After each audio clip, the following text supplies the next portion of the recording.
श्री सोमेश्वर कन्या प्रशाला घाटनांदूर येथे डॉक्टर बाबासाहेब आंबेडकर यांची 135वी जयंती साजरी करण्यात आली. या कार्यक्रमाच्या अध्यक्षस्थानी मुख्याध्यापिका एस. के. जाधव मॅडम, तर प्रमुख पाहुणे म्हणून बेधडक मराठी या चॅनलचे संपादक अशोक मस्के व कार्यकारी संपादक शिवशंकर सिरसाट हे उपस्थित होते. पर्यवेक्षक नखाते मॅडम, सांस्कृतिक विभाग प्रमुख रेड्डी सर, कार्यक्रमाचे आयोजक आर. पाटील सर व शेळके सर उपस्थित होते. कार्यक्रमाची सुरुवात डॉक्टर बाबासाहेब आंबेडकर व सावित्रीबाई फुले यांच्या प्रतिमेस प्रमुख पाहुण्यांच्या हस्ते पुष्पहार अर्पण करून करण्यात आली. यावेळी शाळेतील मुलींनी डॉक्टर बाबासाहेब आंबेडकर यांच्याविषयी आपापले मनोगत व्यक्त केले व सुंदर असे गीत सादर केले. त्यानंतर निकम सरांनी त्यांच्या प्रास्ताविकामध्ये बोलत असताना बाबासाहेबांचे विचार आत्मसात करावे व विद्यार्थ्यांनी शिक्षणाकडे लक्ष द्यावे असे सांगितले. या कार्यक्रमाचे सूत्रसंचालन राजनंदिनी देशमुख, पार्वती फड यांनी या विद्यार्थिनींनी केले. तसेच आर. पाटील सरांनी आभार व्यक्त केले. आंबेडकरांना लहानपणापासूनच खूप वाचनाची आवड होती.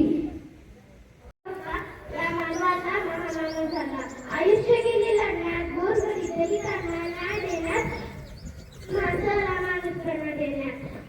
असा होता त्याच्या नशिबी, त्यानं प्रकाशित डॉक्टर बाबासाहेब आंबेडकरांनी मधमाया, समता व भारत असे वृत्तपत्र सुरू करून समाजाला जागृत केले. अखेर त्याचा मृत्यू 1900 अंधारच होता त्याच्या नशिबी, अंधारच होता त्याच्या नशिबी, त्याला प्रकाशात ज्ञान दिलं, त्याला प्रकाशात ज्ञान दिलं. तुमचे मानाने किती उपकार बाबासाहेब, तुमचे मानाने किती उपकार बाबासाहेब. तुम्हीच देशाला संविधान दिलं, तुम्हीच देशाला संविधान दिलं. सर्वांना माझा नमस्कार. माझा विचार तुझा आवारा, तुम्हाला या वाराने वरणारी जात अक्षिणुळे, या वाराने वरणारी अगदी जात अक्षिणुळे.